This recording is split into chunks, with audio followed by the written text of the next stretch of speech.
This is another important video for every citizen of America to actually see. You guys know that anytime I bring videos like this, they are for educational purposes, and these are videos that will also give us more insight. And I am happy because the one I'm bringing today, it is not literally coming from black folks, it is coming from the white folks themselves, where they literally said a lot of things that I want you guys to actually listen to. And let me know as well in the comment section, have you come across this video before, or are you just seeing it in my channel? I really love to know, because I just want to get like another feeling like, oh, I brought the latest gist to you, right? So just let me know. But this is very interesting, and if you are a citizen of America, especially black Americans, you have to literally watch this video from beginning to the end. Let me know your honest opinion in the comment section. But first of all, hi guys, welcome back again to my YouTube channel.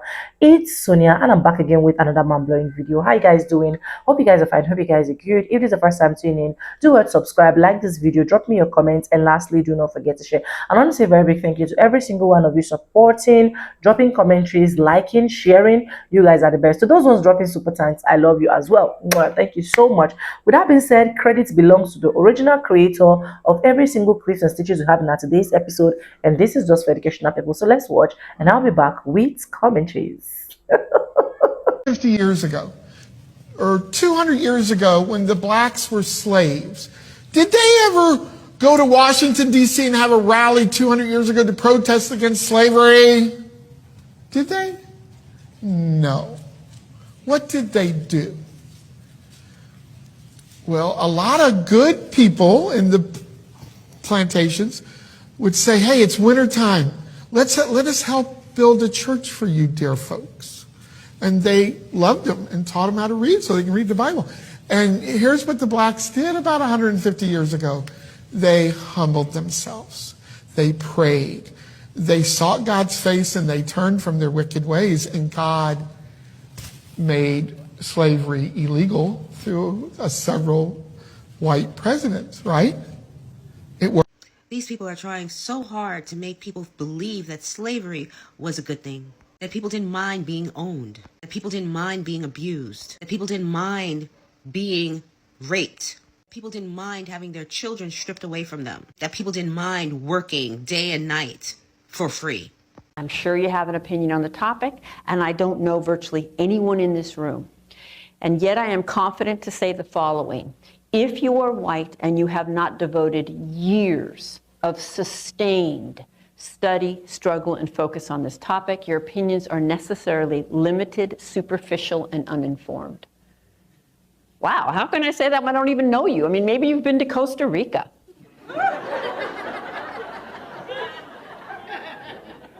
Maybe you have multiracial nieces and nephews.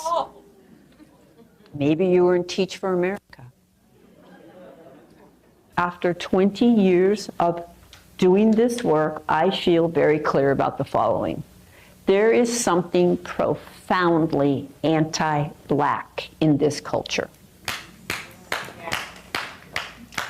And in the white mind, black people are the ultimate racial other. We have the most energy about black people. We have the most resentment and anxiety about black people. And when I have a very short period of time with white people and I want you to get in touch with your early messages, I ask you to think about black people, right?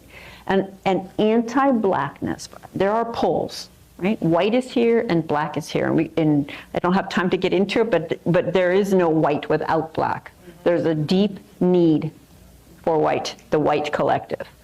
There is no superiority without inferiority, right? So there are poles. And anti-blackness cuts across all groups, including black people. The darker you are, the more compounded the oppression. And while I'm here to challenge white people and our complacency, there's a very sensitive couple questions I think peoples of color have to ask themselves. One, what does anti-blackness look like in our group, and who have I aligned with? Right? So having mentioned history, anti-blackness, it's a system, I want to just give you one glance at the trajectory of anti-blackness since the beginning of this country to the current time to illustrate those points. And this slide will be deliberately dense, and we can think about it as state-sanctioned organized crime, quite frankly, against African Americans. And it begins with kidnapping and 300 plus years of enslavement, torture, rape, and brutality, and it carries on. About 1/4 of the way in here, bans on testifying against whites, and you are in my lifetime. 1/4 of the way in that slide, you were in my lifetime where it was technically legal to murder black people in this country. I would love to never again hear another white person say I didn't own slaves, as if that ended on that day. And about halfway in at employment discrimination, you are now in 2019 with copious empirical evidence. And if you don't know some of these things, that's on you to educate yourself. But I'm going to pick it up in 2019, and let me repeat, copious empirical evidence.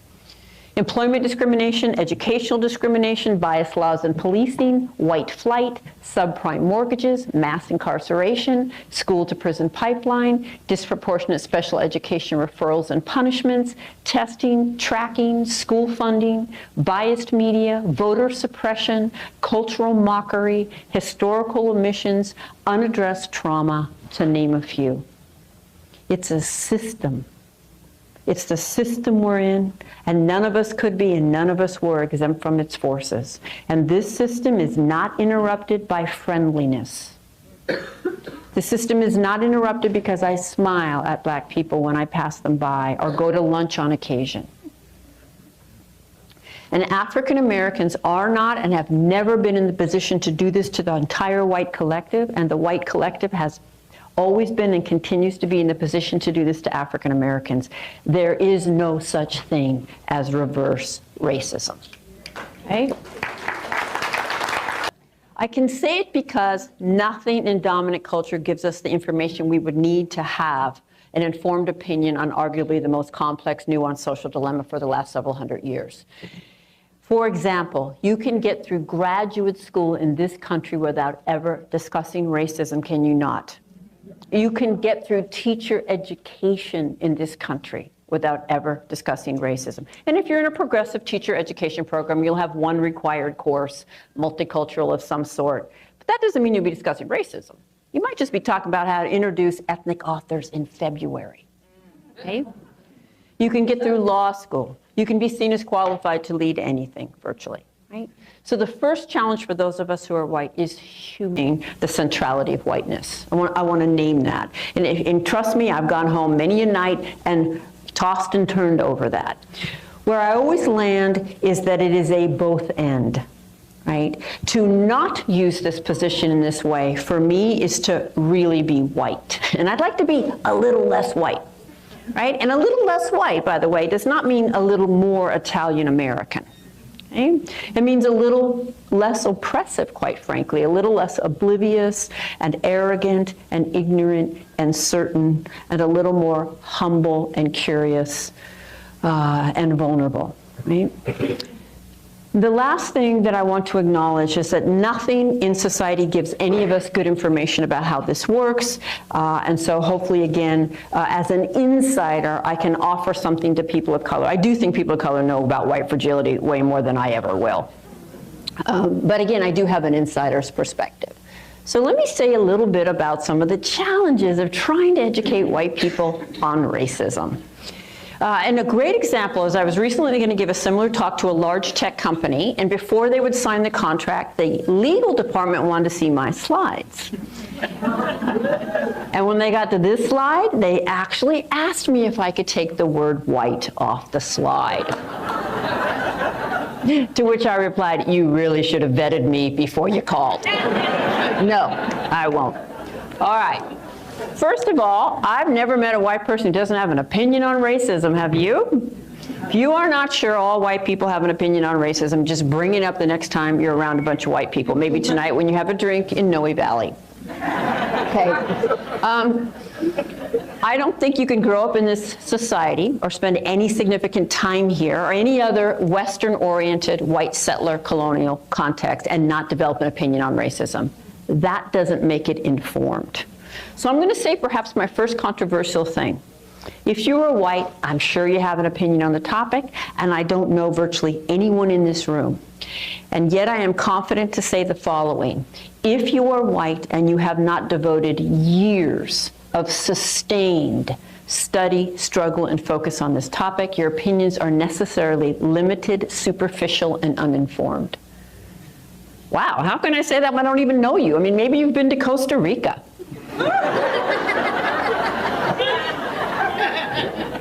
Maybe you have multiracial nieces and nephews. Maybe you were in Teach for America. I can say it because nothing in dominant culture gives us the information we would need to have an informed opinion on arguably the most complex, nuanced social dilemma for the last several hundred years. For example, you can get through graduate school in this country without ever discussing racism, can you not? You can get through teacher education in this country without ever discussing racism. And if you're in a progressive teacher education program, you'll have one required course, multicultural of some sort. But that doesn't mean you'll be discussing racism. You might just be talking about how to introduce ethnic authors in February. Okay? You can get through law school. You can be seen as qualified to lead anything virtually. Right? So the first challenge for those of us who are white is humility. I want you to know that I'm not standing in front of the choir right now. Even if you volunteered to come, there is no white choir. I am not the choir. And the moment I think I'm the choir, I'm going to be complacent and arrogant and probably defensive about any suggestion that I might not be as much of the choir as I think that I am. Second challenge is that if I do a good job, this won't be comfortable, particularly for the white people in the room, for the whole time. The status quo is racism, and as a white person, that's comfortable for me virtually 24/7. So I'm not here to uphold that. I want to unsettle that, because we will not get where we need to go from a place of white comfort. The key is what we do with those moments of discomfort if I manage to stimulate them. We can certainly use them as a way out. We can also ideally use them as a relatively rare way in. Why does this unsettle me? What would it mean if it were true? And there are two places where white people begin to get uncomfortable when I give a talk, whether you can consciously articulate it to yourself or not. The first place is how often I'm going to say the word white. So prepare yourself, about 100 times. And we're not used to being seen racially. And we're not used to having people proceed as if our race has meaning. And the second place where we can begin to get uncomfortable is that I am going to challenge the very precious ideology of individualism. And I'm going to do it by generalizing about white people all night long. And you're going to be just fine. Okay? It is a very precious ideology. In general, I'm talking about the white collective, we don't like to be generalized about. And so just so you know, if I thought it was racist to generalize about white people, I wouldn't do it, so you don't have to send that email. You can actually ask yourself, well, might I be missing something if I don't understand it? Right? Rather than she must be doing that wrong. Okay? Yes, we are individuals. Of course, and I couldn't possibly hold every person's story in this room even if I wanted to. We are also members of a social group. By virtue of our membership in this social group, we could literally predict whether you and your mother were going to survive your birth, regardless of your age. We can predict how long you're going to live because you're a member of this social group. There's a collective experience to being white. There are shared messages. We are all swimming in the same water, right? And just like gender, the way you respond to gender socialization, your challenges to gender socialization, you may have them. There's variations, but nobody can avoid dealing with gender socialization and responding to it.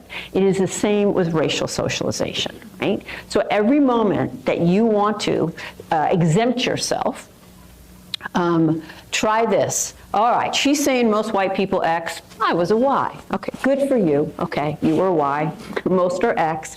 How did Y set you up into the racial hierarchy you live in, swim in, grew up in, breathe in, right? It set you up differently than X set me up, but we both got set up. It's on you to use everything you see as unique about yourself and figure out how it set you up rather than exempted you.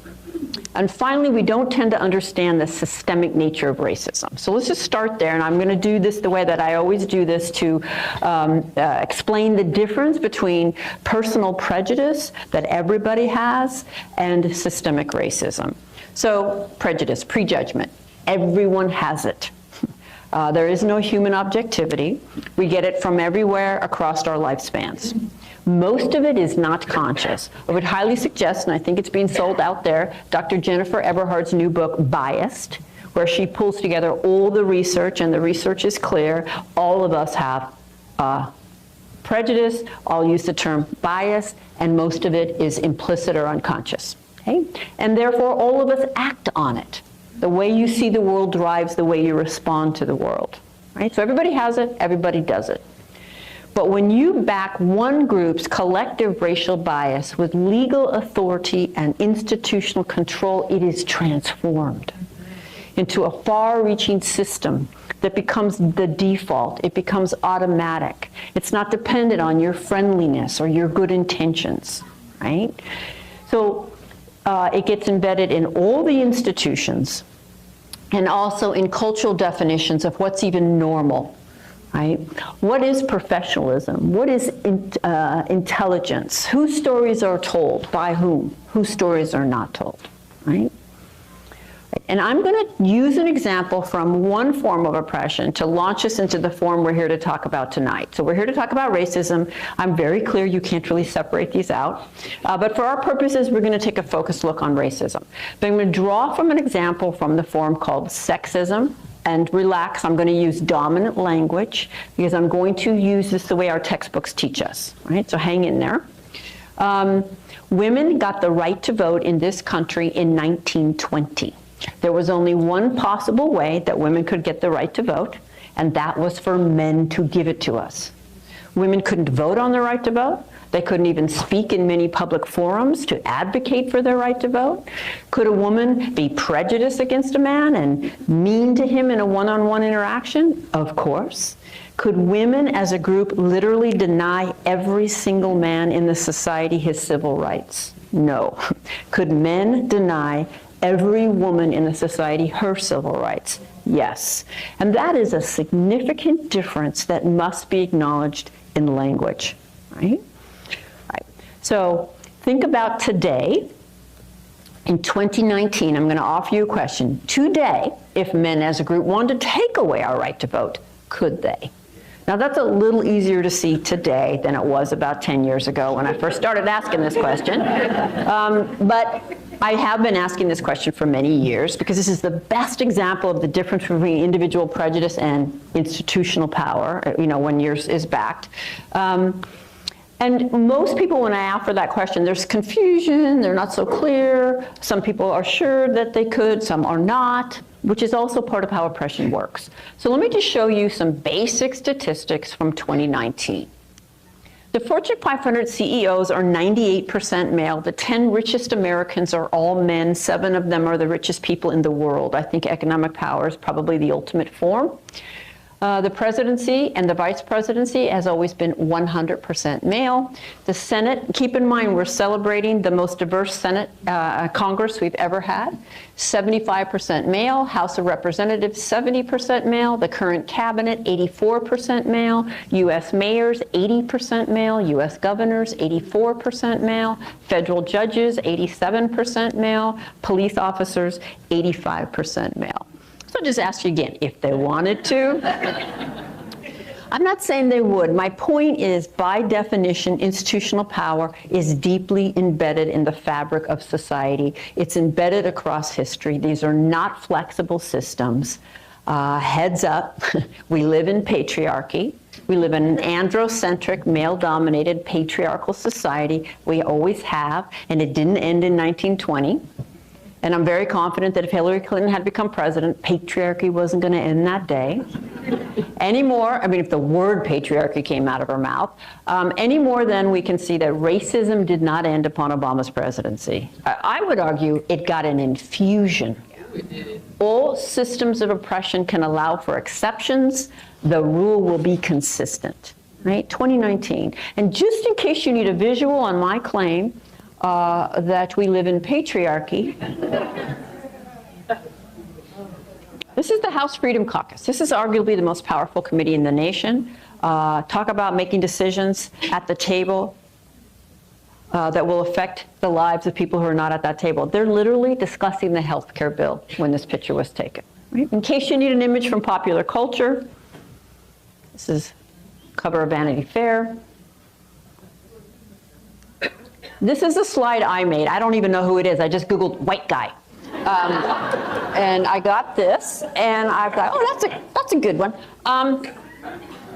If you have young people in your life, and if you have kind of self-awareness yourself, you know that children are deeply shaped by films, by media, by imagery and marketing, right? The way that they think about the world and understand the world.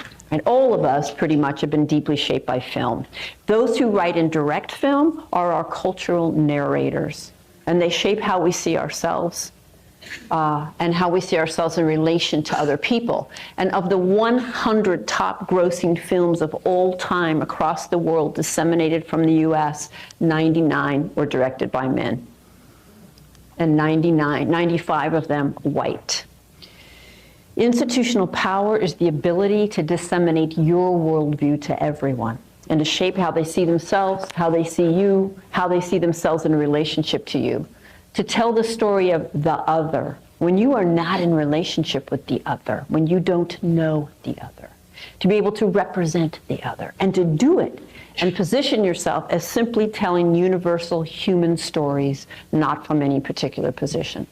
So that Mike Lee is a film director who makes films about the human condition, and Spike Lee is a black film director who makes films about black issues. So Facebook puts these things out on holidays. This one came out to commemorate the anniversary of women gaining suffrage.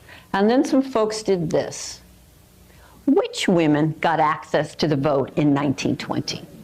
Yeah, white women. So another dimension of institutional power is that your group's experience is held up as universal. So while we were oppressed as women, we were certainly privileged as white. There is no more universal woman's experience than there is a universal human experience on the physical plane where we live in the here and now. Right? And that recognition, I'm sure many of you know, was termed by Dr. Kimberly Crenshaw intersectionality. Right? All right, so legal authority and institutional control is what transforms people's prejudice into a far-reaching system. So let's look at race in 2019, right? So the presidency and vice presidency, 100% white. The US Senate, 91% white. I just have to point out again, the most diverse Congress we've ever had. The House of Representatives, 73% white. The current cabinet, 89% white. The governors, 98% white. Mayors, 88% white. Military advisors, just think about who we go to war with. 100% white. Federal judges, 88% white. Police officers, 80% white. The people who decide which TV shows we see, 93% white. The people who decide which books we read, 90% white. People who decide which news is covered, 85% white. People who decide which music is produced, 95% white. School teachers, 82% white. Full-time college professors, 84% white. Owners of men's pro football teams, 97% white. Owners of men's pro basketball teams, 98% white. The players, 75% black. Right? And yet, what is the definition of a racist, of what it means to be racist in the mainstream? Right? Well, It's an individual, always an individual, not a system, who consciously does not like people based on race. Apparently, if it's not conscious, it doesn't count. And is intentionally mean to them. It also has to be intentional to count. Individual, conscious, malintent across race. That is a racist. And I don't know that you could come up with a better definition to protect the system of racism than this one.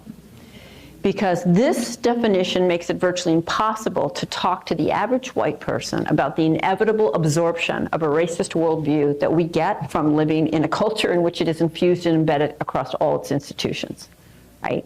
I think that this definition is the root of virtually all white defensiveness on this topic. Have you guys noticed any white defensiveness on this topic?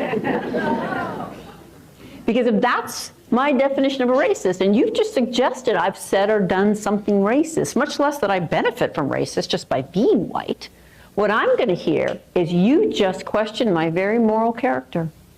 And now I need to defend my moral character, right? And I will. Right? So racism is a system, not an event. It certainly occurs in specific moments that we can identify, but of course it's 365, 24/7. It's the system we're in. And part of being raised as a white person in this society has been to be raised to be what I think of as functionally illiterate on this topic. I had opinions, I spouted them freely, I cringe today when I think about that.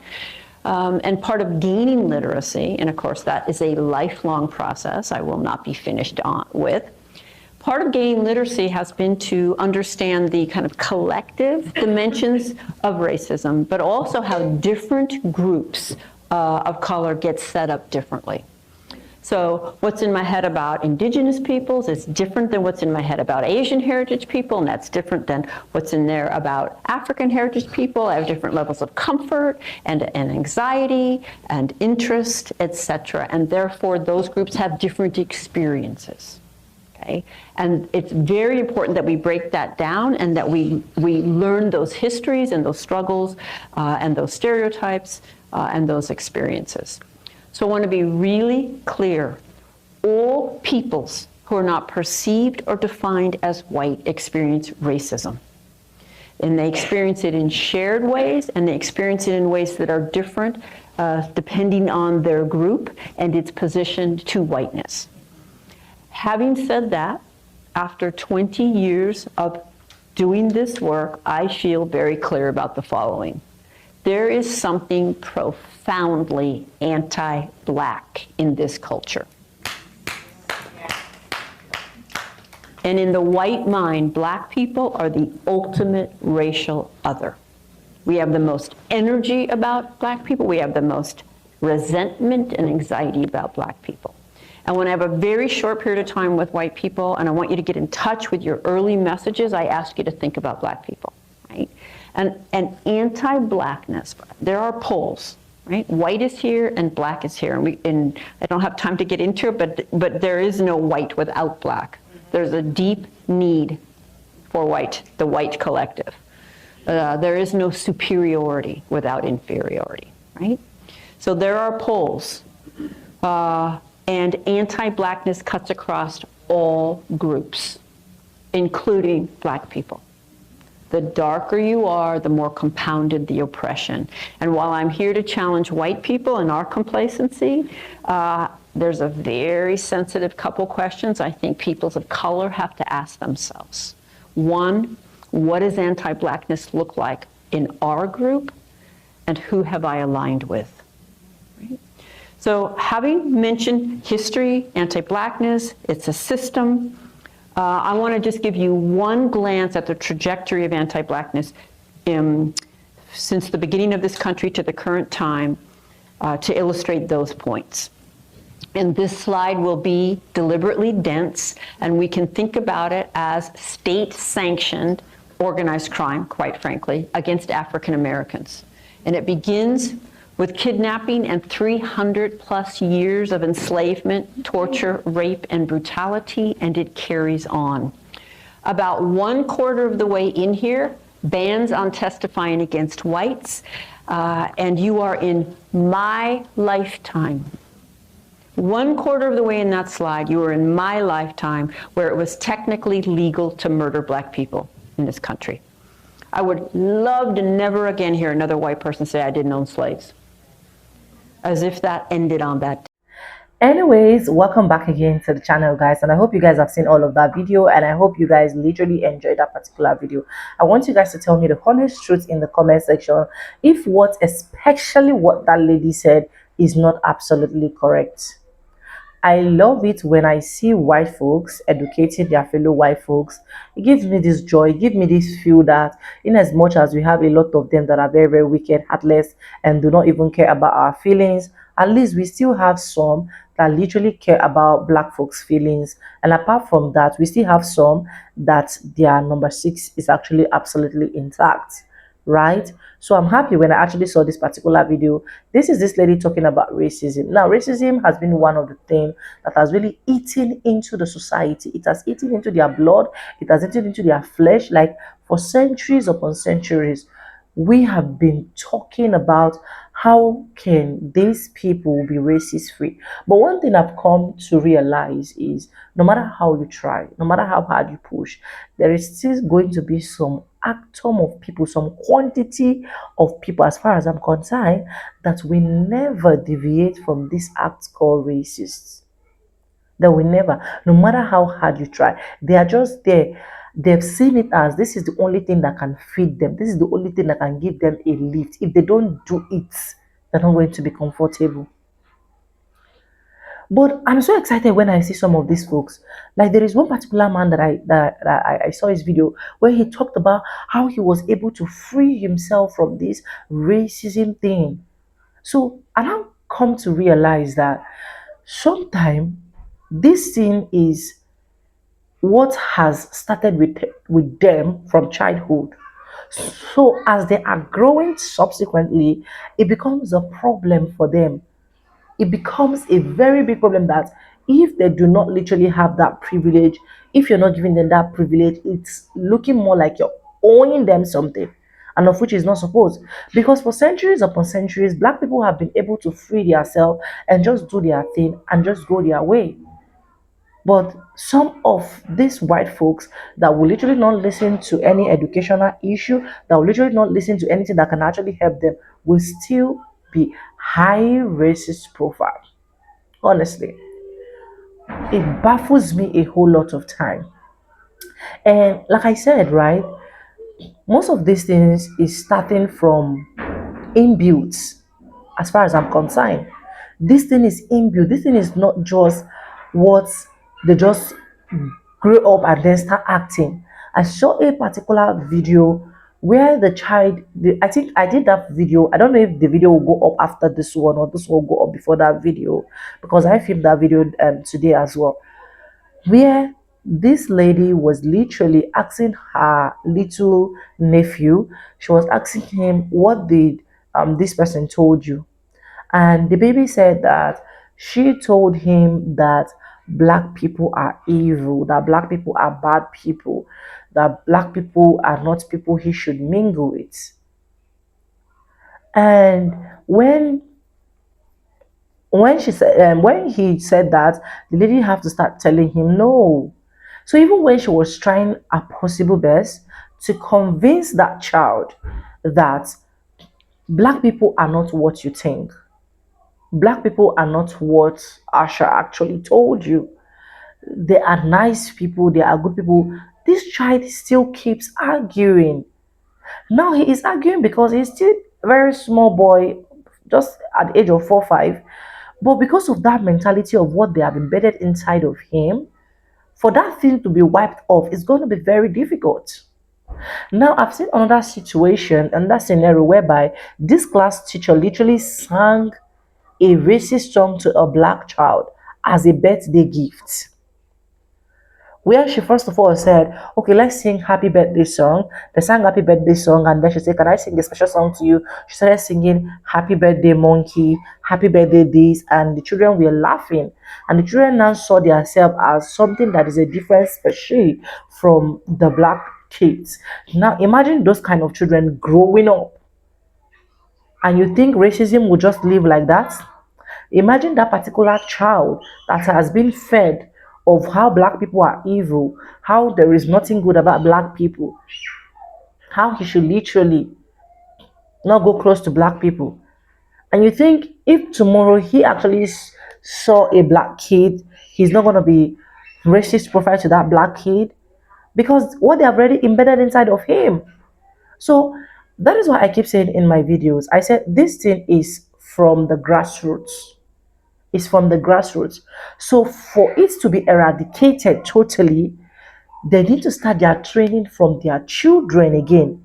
Then they need to start from their grandmas because some of these grandmas are the one transferring all of this nonsense illusion on children. Then they need to start again with their husbands that can highly just be racist profile outside in the presence of their children without considering the fate of that child, without considering if what that child is seeing is actually a good scenario before they will actually start from their mother that can literally not see someone like me that will park her car and just go her way. No, they need to come and ask you, is this your parking spot? Why are you parking here? Are you supposed to be here? It is just a whole lot. It is just a whole lot. So that is why when I see few of these white folks coming to educate those ones that are naive, those ones that don't care, those ones that, as far as they are concerned, if you like, say anything you want to say, they are still going to do whatever they want to do. I'm so excited. I am very much excited. And honestly, I want to say this lady, she deserves her credit. She really deserves her credit because I've even make I've checked more research about her. She is good with educating her white folks about black folks. Do you get? But anyways, let me know what you think in the comment section. Credit belongs to original creators of every single clips and stitches we have in our today's episode. If you haven't subscribed, what are you waiting for? Do it, subscribe, like this video, drop me your comments, and lastly, do not forget to share. I want to say a very big thank you to every single one of you liking my videos, dropping commentaries, supporting the channel. I'm grateful and thank you so much. Anyways, with that being said, with no further ado, I do add Nakolese in my videos. I'm going to be saying, and I'll see you guys in my next one. For now, bye guys. I love you guys. Mwah.